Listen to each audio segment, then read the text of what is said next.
अस्सलाम वालेकुम फ्रेंड्स। नाम है सरिता, मायनी है शहज़ादी मलका।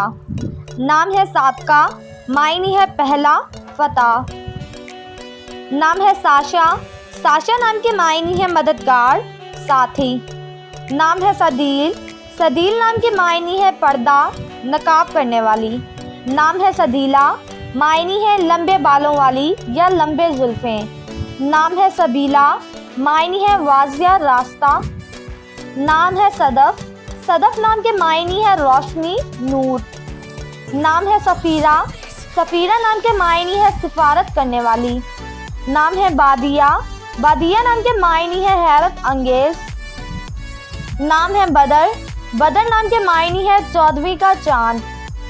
नाम है अमीला, अमीला नाम के मायनी है पारसा परहेजगार। नाम है अनीबा, अनीबा नाम के मायनी है नक्शो कदम पर चलने वाली।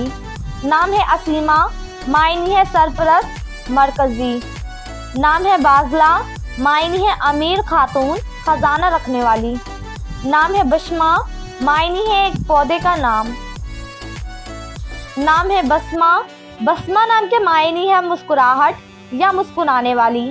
नाम है बाबरा, बाबरा नाम के मायनी है शेरनी बहादुर।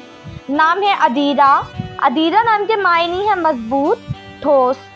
नाम है आयदा, आयदा नाम के मायनी है मुलाकात करने वाली। नाम है अकीफ़ा, अकीफ़ा नाम के मायनी है इबादत करने वाली खातून। नाम है असीरा, असीरा नाम के मायनी है तहरीर इकरारनामा।